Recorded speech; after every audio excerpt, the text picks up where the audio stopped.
Roger Moore, Gerald Harper, the Duke of Kent, the 10 best-dressed men. Ah, they've missed you out again, George. Hey, they what? Just don't go into the garden, George. You might frighten the crows. What subtle point are you trying to make, Mildred? Well, at least you might try and put your socks on. I had my socks on. You told me to take them off. That was last night. In bed. George, if you go to the Labour Exchange dressed like that, you'll never get a job. No. Oh. Now, you are just not trying. How can anyone fail an interview for a lollipop man? Yeah, well, I didn't want an outdoor job, Mildred. Now, if they had indoor lollipop men, well, I just might... Where's my bacon? Bacon costs money, George. Cash. It causes talk if you try and buy a packet of Streaky with an access card. I see. But you can afford new net curtains just to impress the neighbours. You can't eat net curtains, Mildred. If you don't get a job, we may have to. Yeah, well, I blame this posh house.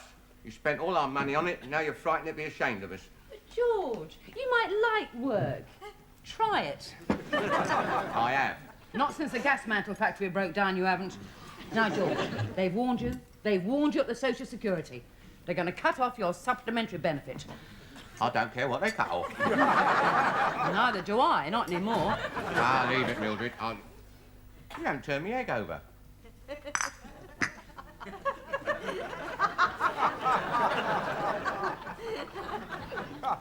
I am not going to eat that egg. You will get it served up to you every meal until you do. It's a battle of wills, is it? Yes. Well, it should have said. Stupid argument. $1.5 million unemployed. Do you realise I'm going to have to feed them? I don't think I've got enough plates. I'm speaking as a taxpayer. I blame Anthony Wedgwood Ben. Oh, Geoffrey, you blame him when you get dandruff. Now, come on, Tristram. Drink your orange juice, or you'll never grow up to be a big, strong moaner like your dad. Who's Anthony Wedgwood Ben? Ah, well, he's Geoffrey, he's far too young for that sort of language. Is he one that he swears I can tell him? No, dear, that's Clive Jenkins. Or possibly Hugh Scanlon. And I'll tell you another thing. These figures are out of date. Should be 1.5 million and one. Deborah's left. That filing clerk in your office, the thin one. Yes, well, she used to be. Thin, I mean. She's, Pregnant. Well, I'm not surprised. She was SEXMAD. Well, it's damned inconvenient. What's pregnant? Right, lad. You wouldn't get that in a state school. I mean, she's growing a baby in her tummy. Can I play with him? No, not for a while. Eat your cereal. All right. What's sex mad? Now, remember, George, I don't want to see you coming through that door until you've got yourself a job. Well, you better leave a window open then. George, think positively. Say to yourself, I am as good as any other man, and try and believe it. I know it's difficult, but do try. Good morning, Miss... Morning. Morning. We were just going into town to look at hats. Ah, yeah, well, I'd like to, of course, but I've got to She go... means me, George. Come on in, love. Yeah, right, well, I'm off then. I'm as good as any other man. Oh, yeah. There we are, love. Go on in.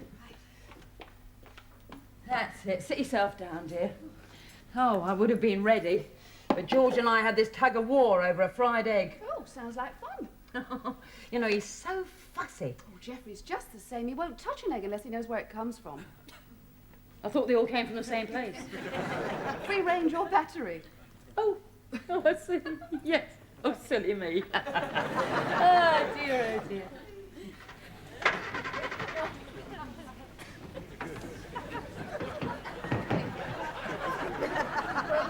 Shall I ask my teacher what it means? What? Sex mad. No, don't do that. It's one of those words that means lots of things. This and that and almost anything at all, really. You didn't mind me asking. Not at all. If you don't ask, you don't learn.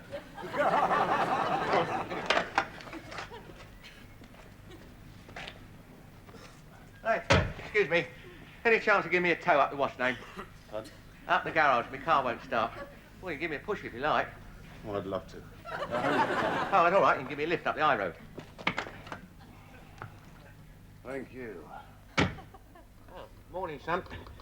There's not a lot of leg room in these, is there? Still.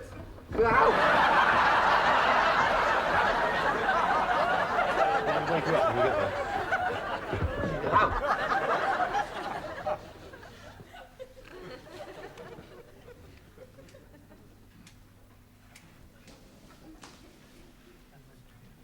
There you are, 3 o'clock tomorrow in the personnel department. Thank you. Thank you. Next, now, yes, Mr. Groper. Oh, no. That's a G. Roper. Oh. Oh, yes. I do apologize. Mr. Roper, your cigarette, would you mind? Oh, it's a bit wet on the end.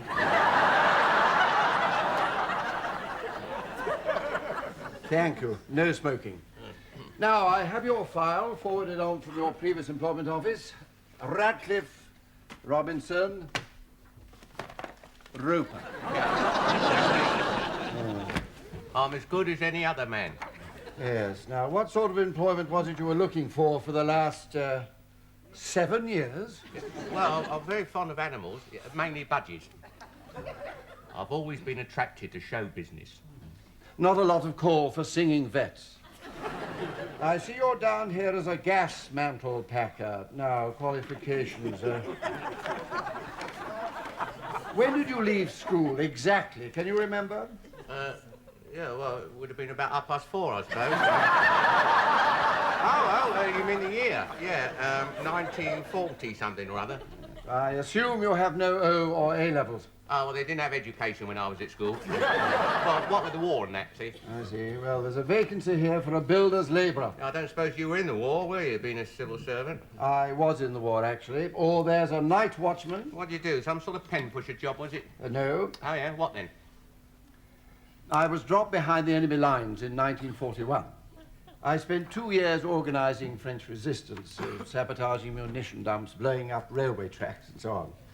I was finally captured by the Gestapo, tortured, thrown into Colditz, from which I escaped, was recaptured, escaped again, worked my way back to England, and was awarded the Military Cross. Any questions? How much does a night watchman earn? £30 a week. Oh, well, yeah, I don't want it. Well, there's another one here. Filing clerk in an estate agency. Ah, no, that sounds more like it. Oh, no, I don't want to work for him. It's worth going for the interview, George. I mean, after all, he is a friend. He's not a friend, he lives next door. Well, at least you know him. Yeah, but he don't like me. Well, it's the same thing. Ask yourself this, Mildred. How come they've suddenly got a vacancy, eh? I don't know, George. I think the previous filing clerk got pregnant. Did he? Well, that's it. I'm not going in. George, it was a she. It's just that they're not allowed to discriminate these days. They forget about sex. Much as you do. Anyway, this collar's too tight. If I cough, I'll burst my eardrums. Well, at least you look respectable, George. Yes. Just for once, I wouldn't be ashamed if you got run over. Oh, thank you. Right. Now, I'm all ready. Shall we go? Yeah, right. Ah, no, you're not coming with me. I'm not a kid. I just wanted to make sure, George, that you arrived safely, on time, and in reasonable condition. Yeah, well, I'm not a kid, Mildred. George, there are 3 pubs between here and our house. You'd have been asking the way in every one of them. Good afternoon. Oh, good afternoon. We've come to see Mr. Fourmile. We have an appointment about the vacancy. Ah, yes, Miss Groper. Mr. Roper. Oh, yes, well, he won't be a moment. Do take a seat. Oh, thank you. Yeah, I can manage on my own now, Mildred. All right, George. Now, sit up straight. Speak clearly. And if you must blow your nose, don't look in your handkerchief afterwards.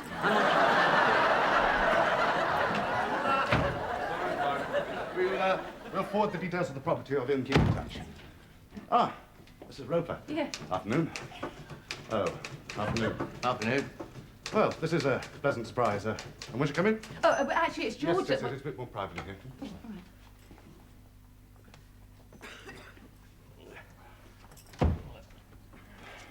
Oh, do sit down. I wasn't intending to stay, you see. Oh, it's no, just no, a- sit down while you're here. Oh. No. What can I... You're thinking of moving? No. Oh, well. Just a second. Jane, about that woman about the job, when she comes, ask her to wait, will you? But she's in there. He's in there. It's Mr. Roper. Fine, Jane, thank you. The Labour Exchange gave me this for you. Ah, yes,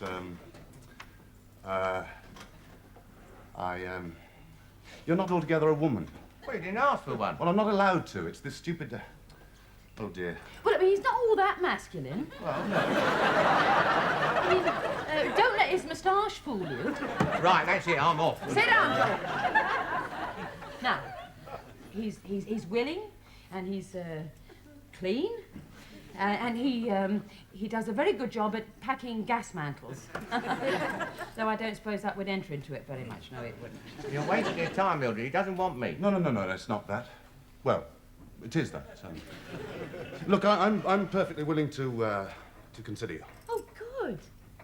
No, I've considered him. No, sorry. Let me see if I've got this straight. You're turning me down for this job, right? Final? You will not reconsider it? Yes, that's right. Oh, thanks very much. I'll just go back to the Labour Exchange. George! I am sorry, Mrs. Roper, but I did want a woman, and one with experience. It's a very complicated filing system. Oh, it's a colour-coded cross-index system. Yes, that's right. Oh, I used to use it before I gave up working. Did you really? Yes.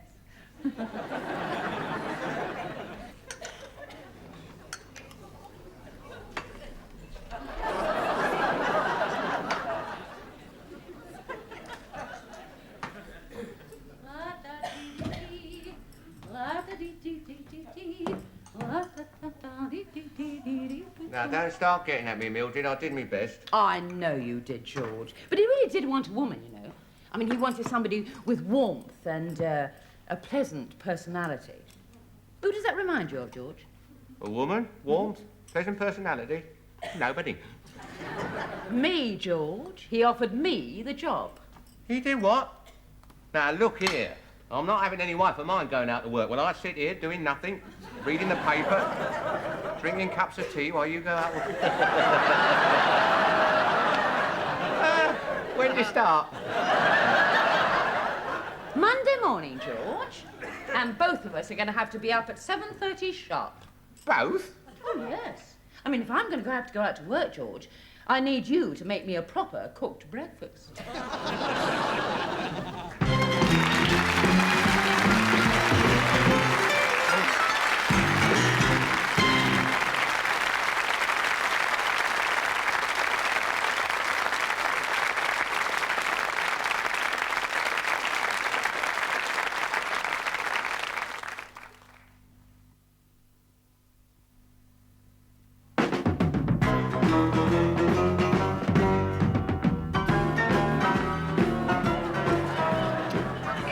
Come on.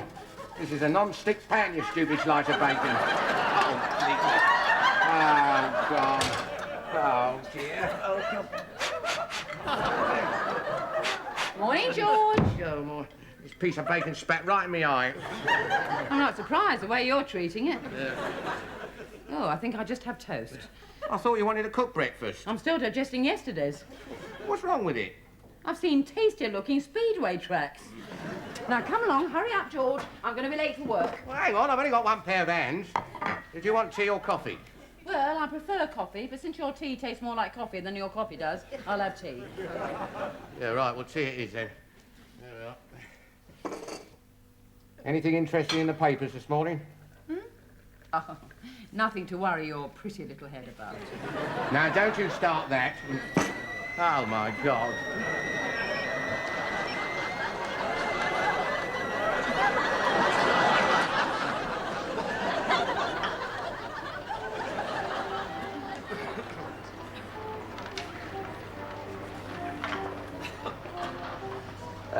Excuse me, miss. That looks a nice piece. Whereabouts on the cow does that come from? Well, it's wrong, Lord. It comes from here. Yeah, right. Well, what about that bit? Well, sort of here. Oh, and that piece? Well, more or less Hey, do you want to go for the jackpot?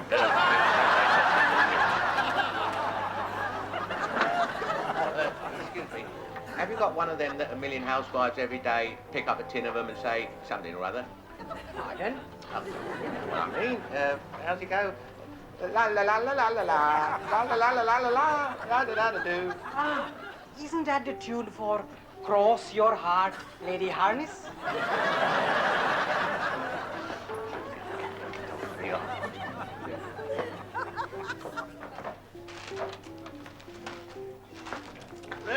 Steady on, I was here first. Hello, enjoying your shopping? Oh, yeah, I've got something for you.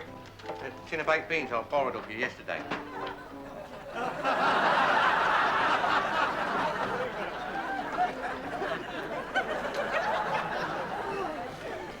Come on in, Mr. Roper. I'll put the kettle on. We'll have a nice cuppa. Oh, dear, my feet. Oh, I know, it's the shopping. Here, isn't that greengrocer a terrible flirt? Well, he never said anything to me. Well, perhaps he prefers blondes. Here, slip your shoes off. Oh, no, that's one pleasure I'm saving till later. Yeah, I'm saving that up. Oh, dear. Oh, dear, I don't know. The price of apples these days. I know, well, they don't grow on trees. Oh, there you are. You see, I'm out of touch. You know, my mother, God rest her, in the old days, she'd go out with half a crown, she'd come back with twice this amount of groceries. Mind you, she did a lot of shoplifting. Prices are terrible now. Oh, shocking. I mean, I don't know how she expects me to manage with what she gives me. It's scrimp and saving, never any thanks. Mind you, I can always get a little extra out of Geoffrey if I blow in his ear. You should try it. Well, I hardly know him. No, I mean, it's not fair, is it? I mean, all day cooking, cleaning, then shopping, and they come home, expect you to drop everything for a bit of rumpo. Oh, well, beg your pardon. Well, at least you haven't got a child to look after. I mean, I can't even get out to the hairdressers. Oh, well, if I can help in any Oh, I way. thought you'd never ask. I've got an appointment this afternoon at 4:30. Oh. Here you are. Ah, thank you, Mrs. Roper. Could you dig out a file for me on a chap named Collins, J. Collins? I believe the previous young lady had him filed under D for Dreamboat. Yes, of course. The previous young lady. Oh, dear. Warden Former. I can't find the partisan cheese.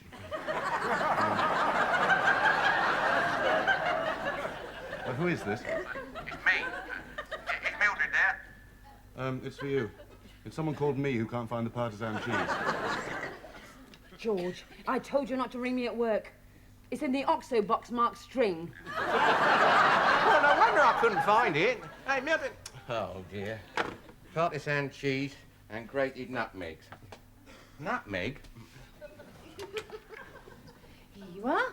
The J. Collins file. Thank you. Warden Former. Nutmegs. Nutmegs. Oh, it's not the galloping gourmet again. George, we haven't got any. Yeah, well, could you pick some up on your way home? Yeah, oh, and the lettuce, Mildred. And Mildred? You hung up on me again, Mildred. Yeah. Oh, add paprika to taste. Paprika.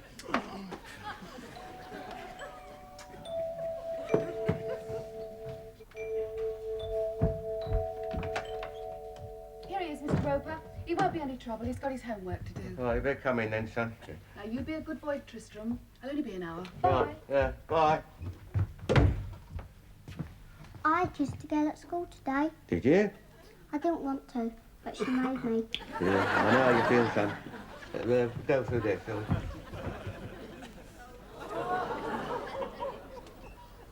Here you go, Tristram, Trim, or whatever your name is. Look, you sit down there, see, and look, you get on with your work, because I've got to do some cooking. Are you playing mummies? Yeah, I suppose so. Will you got a baby in your tummy? You know what? Well, laugh me, I don't know. Listen, son, babies don't grow in men's tummies. They're found, aren't they? Under cabbage leaves. Not in our house. I grew in my mummy's tummy. My daddy put me there. Oh, did he? I think so. It might have been Anthony Wedgwood Ben. Oh, well, another day older and deeper in debt. Yeah, the days seem to fly past. I never know whether... Oh, night-night. Night-night, love. Warden Fornile? It's in the cupboard under the sink. Oh, wrong number. Oh, yes. Would you like a lift, honey? Oh, I'd love one, thank you.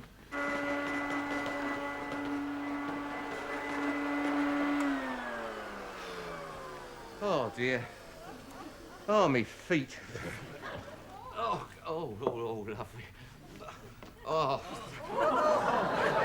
Oh, heaven. Oh. Oh, I see. This is what you do all day long, is it? I've just this minute sat down. I'm sure. Well, George, aren't you going to ask me what sort of day I've had? I don't care what sort of day you've had. I've been stuck in this house, Mildred. I haven't seen a soul all day except for a little half-mile next door. And all afternoon I've been slaving over a hot stove, cooking you nice meals. Oh, good. What is for dinner? Beans on toast. Well, what was all this paprika and nutmeg nonsense? Yeah, well, I made a mistake. Well, I thought it was gravy browning. Well, they shouldn't put shoe polish in bottles that look like gravy browning. Well, it's all right for you. I had to taste the stuff. The inside of my mouth feels like a pair of brogues. Fed up, Mildred. Oh, there, now, George, don't upset yourself, love. The window cleaner winked at me yesterday. Yeah. Oh, leave me alone. Oh, look, come on, George, I tell you what. I'll take you out for a nice meal. How's that? Well, Yes, come on. Nice bottle of wine. And then tomorrow, yeah? you can start taking domestic science classes. Oh, no. Oh, not sardine sandwiches again. I am sick to death of sardines. Why don't you get him to make you something else? I made them myself, love. Well, it's all he had in. Right, well, I'm off to lunch, ladies. Back about 2. If anyone wants me, you know where I am. Oh, morning. Ah, morning. I'd like a word with my wife, if I may. The nutmegs are next to the Please be paprika. quiet, Mildred. Now, look here, George. I said quiet. My wife has given you a week's notice as from now. Oh, she is? I am not. Oh, yes, you are. Because I went out this morning and got myself a job, and I start immediately. Oh, George. Have a sardine sandwich.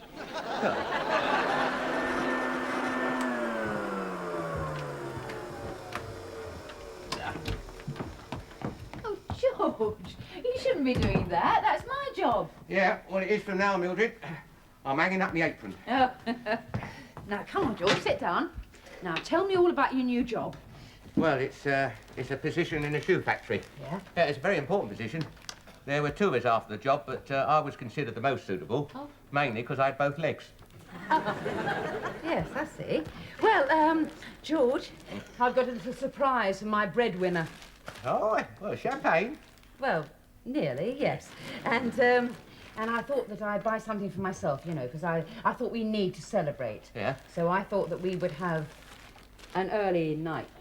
Yeah. Yeah, I'd like to, of course, but... George, Oh. I won't take no for an answer. Yeah, well, you're going to have to take note, Mildred, because when I said I start work immediately, I meant immediately. But it's 6 o'clock in the evening. I know. I'm a night watchman. Good night, Mildred. Oh, by the way, when I come home this morning, I expect a proper cooked breakfast. Get out, will you? Oh.